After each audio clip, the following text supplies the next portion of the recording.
Yes dear students, आज हम topic start करने वाले हैं मोर अबाउट सॉल्ट। ये एसिड बेस एंड सॉल्ट वाले लेसन में से टॉपिक है, मोर अबाउट सॉल्ट। अब सॉल्ट क्या होता है? When acid and base combined they form salt and water.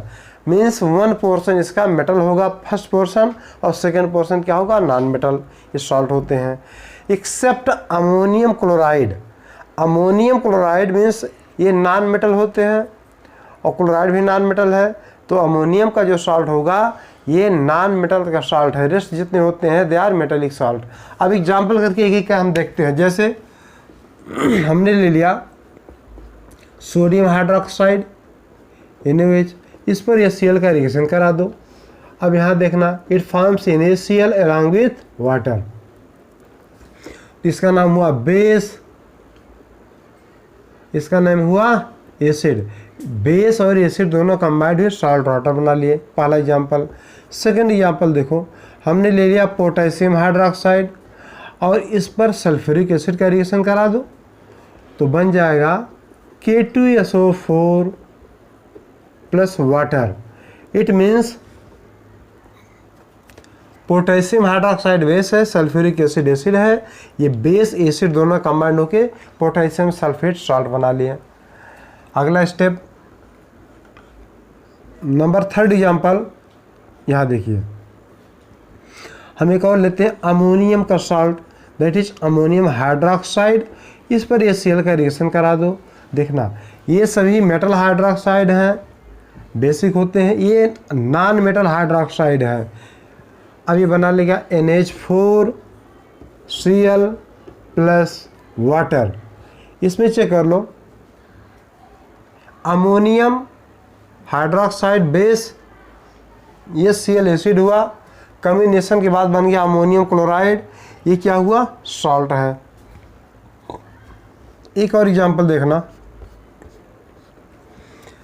हमने ले लिया H3PO4 known as phosphoric acid. Phosphoric acid को अगर हम बेस रिएक्शन करा दें NaOH के साथ में, तो बनेगा Na3PO4 along with water. Mention here for balancing.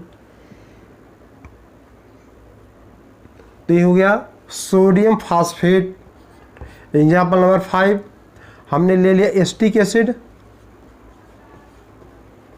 Acetic acid हुआ, इस पर NaOH का रिएक्शन करा दो, तो ये एसिड और ये बेस दोनों कंबाइंड होकर सॉल्ट बना लेंगे, that is CH3COONA sodium acetate along with water. अब जब किसी एसिड में मेटल जुड़ता है, देखो इधर ये एसिड हो गया, ये मेटल के हाइड्रोक्साइड है, तो जो प्रोडक्ट बना सॉल्ट बना, सॉल्ट में ये हो गया क्लोराइड सॉल्ट। उस एसिड के नेम के आगे क्लोरीन अगर क्लोराइड सॉल्ट हो गया, सल्फ्यूरिक एसिड है तो सल्फेट हो गया, फास्फोरिक एसिड है फास्फेट, एस्टिक एसिड है एसीटेट, इसलिए इसका नाम हुआ सोडियम एसीटेट। इसका नाम सोडियम फास्फेट, इसका नेम अमोनियम क्लोराइड, इसका नेम पोटेशियम सल्फेट, इसका नेम NaCl। अब आपकी बुक में एक क्वेश्चन दिया गया है जिसमें पूछा गया है कि right the chemical formula of the salt given below. कुछ सॉल्ट दिया गया है, इसका केमिकल फार्मूला लिखना है। Identify the acid and base from which the above salt may be obtained. ये सॉल्ट किस एसिड और किस बेस से बने हुए हैं ये भी आपको मेंशन करना है। तो एक एक करके मैं यहाँ समझा देता हूँ। पहले इस पॉइंट को हटा देते हैं।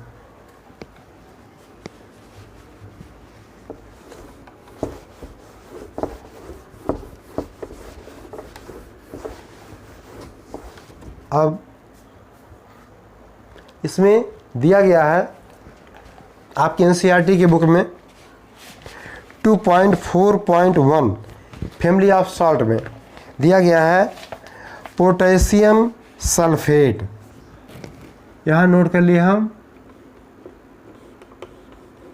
पोटेशियम सल्फेट मीन्स K2SO4, और दूसरा नेम दिया गया है sodium sulphate mention hair Na2SO4। अगला नेम है calcium sulphate CSO4। Magnesium sulphate MgSO4। Copper sulphate CSO4। Sodium chloride NaCl। Sodium nitrate NaNO3। Sodium carbonate Na2CO3। और लास्ट में दिया है ammonium chloride that is NH4Cl। अब ये पूछा कि ये किस एसिड और किस बेस से मिलकर बने हुए हैं। तो देखना, इस प्रॉब्लम को सॉल्व करने के लिए हम पहले जो कैटायन पोर्शन है, ये कैटायन हुए एनायन हुआ, जिस पर पॉजिटिव चार्ज कैटायन और जिधर निगेटिव चार्ज हुआ एनायन। तो कैटायन और एनायन को दोनों को हम नोट कर लेते हैं। हमने कैटायन नोट कर दिया, इसमें K है, और एनायन का नेम हुआ SO4। कैटायन के सामने OH लगा दो, बेस हो गया। एनायन के सामने पहले H लगा दो, एसिड हो गया। तो SO4 किस एसिड में होता है? Sulphuric acid. और KOH, K के साथ कौन सा बेस है? OH potassium hydroxide. दूसरे में देखना, मेंशन हेयर Na और इधर हो गया SO4। सोडियम के साथ OH लगा दो, यहाँ पर H2 लगा दो। अगले स्टेप में Ca SO4।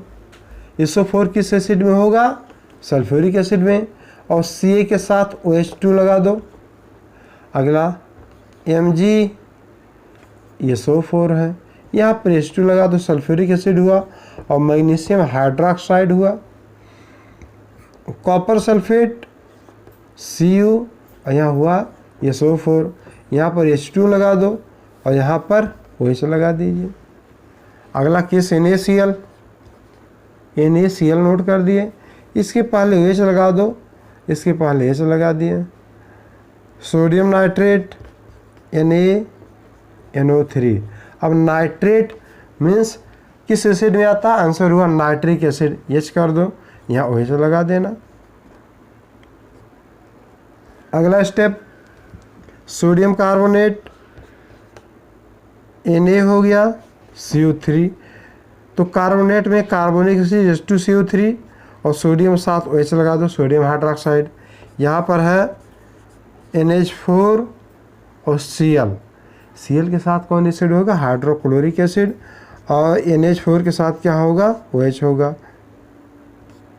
इस टाइप में आप कैटायन पहले नोट कर लो और एनायन को बाद में। एनायन के रिस्पेक्ट में कौन सा एसिड होगी उतनी हाइड्रोजन लगा देना। और कैटायन में कितना, कैटायन, इस कैटायन के रिस्पेक्ट में कितना OH लगाना होगा? OH यहाँ लगा दो। तो बेस पोर्शन ये हो गया, ये पोर्शन हो गया एसिड। इस टाइप में हम लोग इसका नाम लिख सकते हैं, केमिकल फार्मूला बना सकते हैं। जितना भी क्वेश्चन आएगा सबको सॉल्व कर सकते हैं। अब इसी में और दिया गया है pH ऑफ द सॉल्ट। देखिए, रियल में सॉल्ट एसिडिक हो सकते हैं, बेसिक हो सकते हैं और न्यूट्रल हो सकते हैं। 3 कैटेगरी हो, एसिडिक, बेसिक और न्यूट्रल। अब एसिडिक सॉल्ट कैसे होगा, बेसिक सॉल्ट कब होगा, कब न्यूट्रल सॉल्ट होगा, इसको समझाने के लिए हम आपको एक टेक्निक अप्लाई कर रहे हैं। इस मेथड से हम लोग समझ सकते हैं।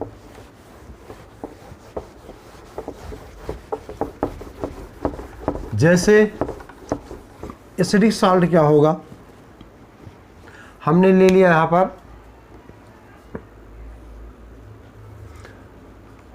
Ammonium sulphate. रियल में ये कैसे बना? अमोनियम हाइड्रोक्साइड और सल्फ्यूरिक एसिड के कॉम्बिनेशन से। तो देखिए, अमोनियम हाइड्रोक्साइड किस नेचर का होगा? वीक बेस है। और ये पोर्शन हुआ बेस, ये पोर्शन हो गया एसिड। तो वीक बेस है, एसिड कैसा है, स्ट्रांग है। तो स्ट्रांग एसिड और वीक बेस में जिसका नेचर स्ट्रांग होगा वही प्रोडक्ट हो जाएगा। देखना, हमने वीक बेस लिया, स्ट्रांग एसिड लिया, तो सॉल्ट का नेचर वही होगा जो इसमें स्ट्रांग होगा। इसका मतलब एसिड स्ट्रांग है तो सॉल्ट किस नेचर का होगा, एसिडिक।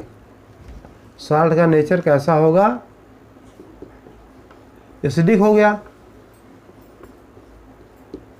अब दूसरे केस में अगर हम बेस को स्ट्रांग ले लें, जैसे NaOH ले लिए, ये हो गया स्ट्रांग, और एसिड को वीक ले लो, हमने ले लिया CH3COOH, एसिड वीक हो गया। इनकी कॉम्बिनेशन से क्या बनेगा, CH3COONA, means sodium acetate plus water, तो साइड प्रोडक्ट ही छोड़ दो। यहाँ पर भी वाटर होगा, उससे कोई खास मतलब नहीं है, मेन हमारा ये देखना है। तो यहाँ पर स्ट्रांग एसिड, स्ट्रांग बेस था, वीक एसिड, इसलिए नेचर कैसा होगा, बेसिक, जो कि स्ट्रांग है।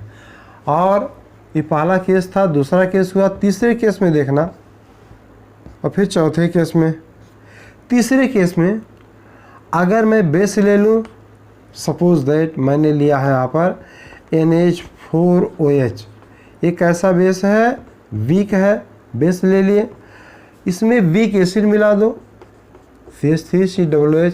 आपको पता होना चाहिए कि जितने एसिड मिनरल एसिड हैं या इनऑर्गेनिक एसिड हैं, they are more stronger than organic acid. Organic acid किस नेचर का होगा, वीक होगा, और मिनरल एसिड स्ट्रांग नेचर के होते हैं। तो हमने ऑर्गेनिक एसिड लिया, यहाँ पर वीक है, तो यहाँ पर बेस भी वीक हो गया, एसिड वीक हो गया, तो सॉल्ट का नेचर कैसा होगा, ये होगा न्यूट्रल। अगला स्टेप, अगर दोनों स्ट्रांग कर दें, हमने ले लिया KOH और यहाँ ले लिया HCl, ये भी स्ट्रांग है, ये भी स्ट्रांग है, तो दोनों जब स्ट्रांग होंगे तो जो सॉल्ट बनेगा वो कैसा होगा, न्यूट्रल।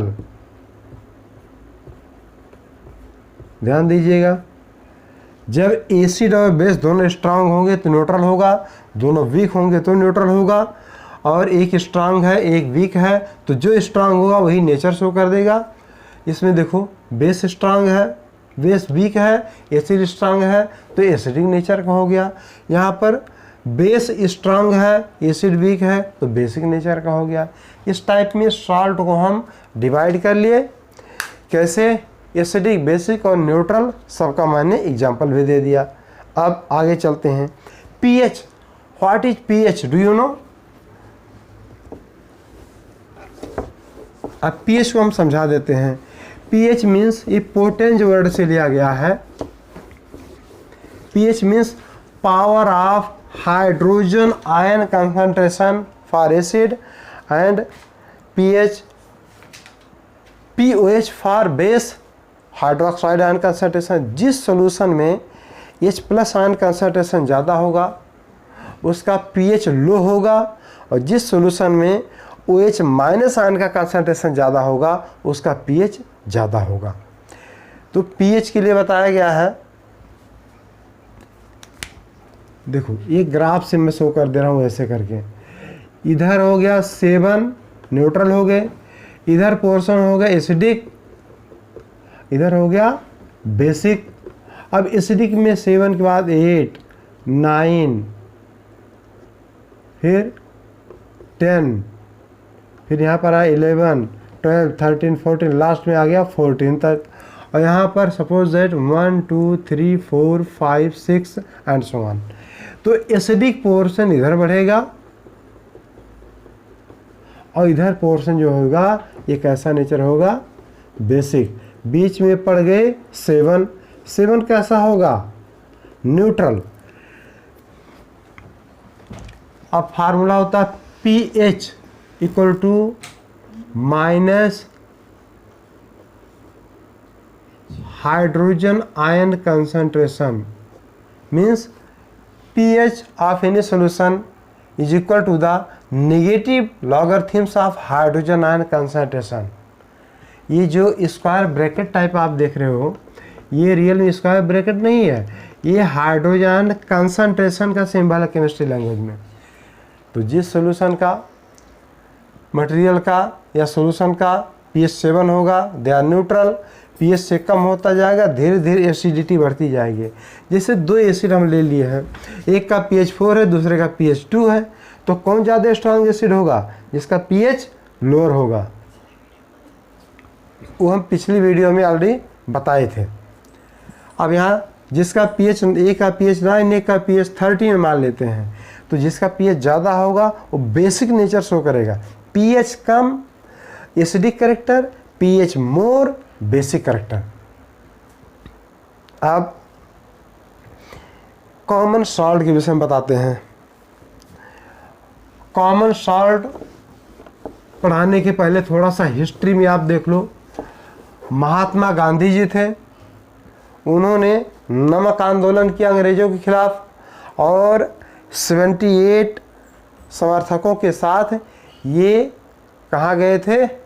कौन सी यात्रा की थे? डंडी मार्च यात्रा। 78 कैंडिडेट को ले गए समुद्र पर, और सी सॉल्ट कैसे बनेगा वो बना करके आइडिया बताए थे, तो नमक आंदोलन शुरू किए थे। तो नमक बनता कैसे है? रियल में नेचर ने दिया है। नमक का पानी खारा होता है, समुद्र का पानी खारा होता है। वो लोग बॉर्डर बना देते, इसे खेत में मेड़ बना देते, ऐसे मेड़ बना देते हैं। जब ये टाइड आता है, ज्वार भाटा जिसे कहते हैं, तो उसमें पानी आकर के उस खेत में फंस गया, चूँकि बॉर्डर लगा हुआ चारों ओर से। फिर हीट पड़ेगी सन की, इवापोरेट हो जाएगा पानी, और नीचे जो बचेगा क्रिस्टलाइजेशन के माध्यम से वो नमक अलग हो जाएगा। अब वर्ल्ड के तमाम कंट्री में, जैसे पाकिस्तान में बहुत हैवी माइनिंग, जैसे इंडिया में कोयले की माइनिंग है, ऐसे तमाम जगहों पर नमक की माइनिंग है। अब वो नमक कब बना था?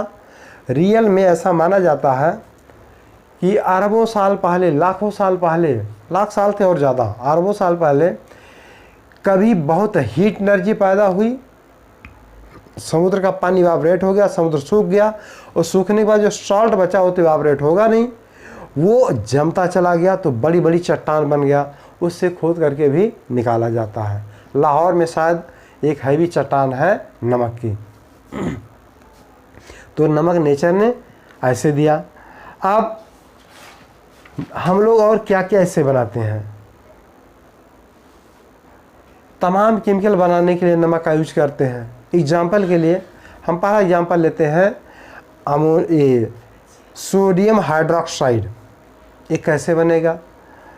रियल में एक ऑपरेटर्स दिया गया, आपकी बुक में दिया गया होगा एनसीईआरटी में, उस ऑपरेटर्स के बेस पर हम एक्सप्लेन कर देते हैं कैसे होगा।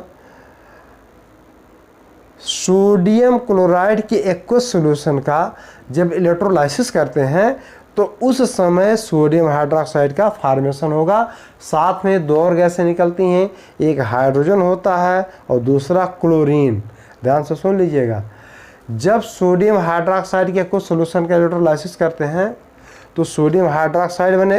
ये जब NaCl नमक के एक्वस सॉल्यूशन का हाइड्रोलिसिस करते हैं तो क्या बनता है? सोडियम हाइड्रोक्साइड, क्लोरीन और हाइड्रोजन गैस, 3 कंपोनेंट होते हैं। तो इलेक्ट्रोलाइसिस करके हम बनाते हैं।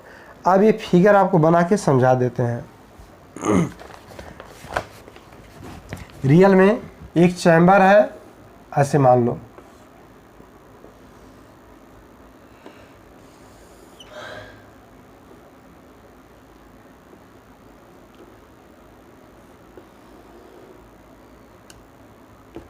इसमें आउटलेट बना हुआ है, इसमें इनलेट,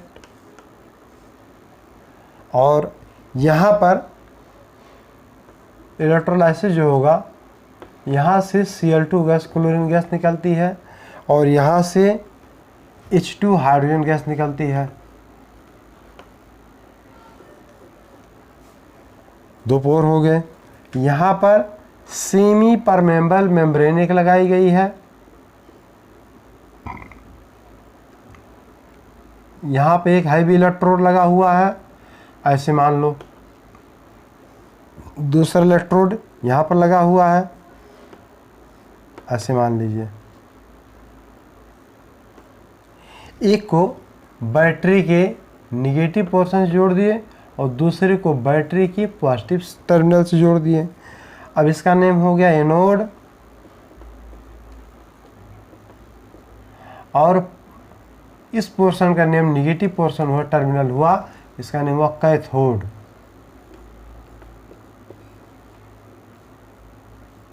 ठीक, जब इसमें NaCl का ब्राइन सॉल्यूशन डालते हैं, brine means concentrated solution of NaCl,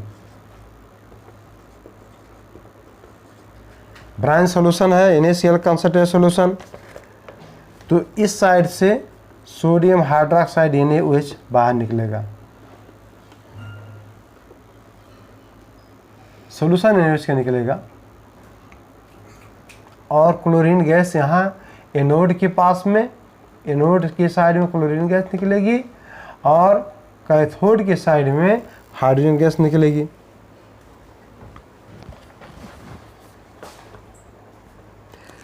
तो यहाँ पर इलेक्ट्रोलाइसिस होता है किस कंपोनेंट का? NaCl के एक्वस सॉल्यूशन का।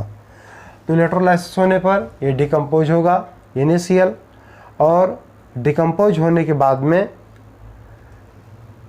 ये chlorine gas, hydrogen and so on, ये सब कंपोनेंट बाहर निकलेंगे। अब इसका हम आपको रिएक्शन लिख करके समझा देते हैं कैसे होगा।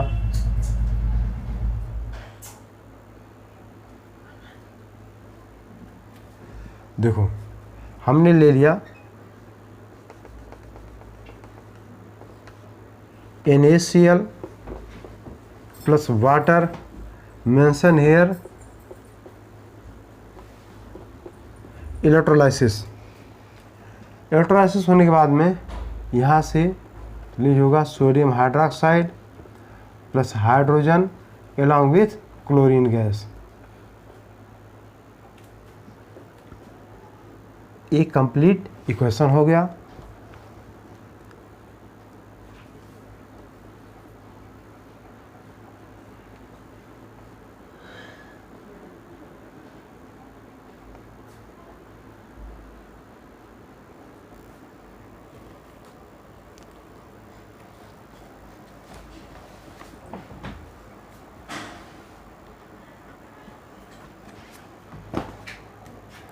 और रियल में सोडियम हाइड्रोक्साइड के सॉलिड पेटल्स होते हैं, छोटे छोटे टेबलेट जैसे, मतलब टेबलेट गोली हुई आधे पास से काट दो वाइट कलर का, और उनको हाथ में रखिएगा तो धीरे धीरे करके मॉइस्चर ऑब्जर्व करके उसमें लिक्विड भी चेंज होना चाहिए, बहुत हीट एनर्जी रिलीज होती है, बहुत गर्म हो जाते हैं। तो ये हो गया सोडियम हाइड्रोक्साइड का फॉर्मेशन। रियल में सोडियम मेटल बनना चाहिए, लेकिन सोडियम मेटल नहीं बनेगा क्योंकि वो एक्वस सॉल्यूशन है। एक्वस सॉल्यूशन होने के रीजन से प्रॉब्लम होती है कि सोडियम मेटल वाटर से रिएक्शन कर लेता है, जो बनता है वो रिएक्शन कर लेगा वाटर से और फिर हाइड्रोक्साइड में कन्वर्ट हो जाएगा। तो उतना डिटेल आप में नहीं है, जितना है उतना हम आपको समझा दिए सोडियम हाइड्रोक्साइड का फॉर्मेशन कैसे होगा। अब अगला कंपाउंड इसमें दिया गया है ब्लीचिंग पाउडर। ब्लीचिंग पाउडर का प्रिपरेशन कैसे करते हैं? By Hesson clever plant. उसमें कैसे रिएक्शन कराएंगे? रियल में जो ये चूना होता है जिसको तंबाकू साथ लोग यूज करते हैं, जिसका नाम होता है कैल्शियम हाइड्रोक्साइड, उसको ड्राई कर लिए, सूख गया चूना, सूखने के बाद पाउडर पीस दिए, पीसने के बाद उसमें जब क्लोरीन गैस पास करते हैं तो वो उनके साथ रिएक्शन करके बना लेता है ब्लीचिंग पाउडर। और जो ब्लीचिंग पाउडर है वो डिफरेंट वर्क के लिए यूज किया जाता है। अब बनाने का मेथड हम समझा देते हैं यहाँ पर।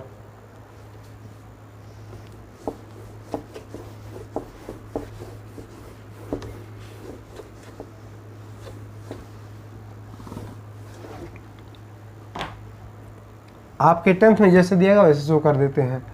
तो BLEACHING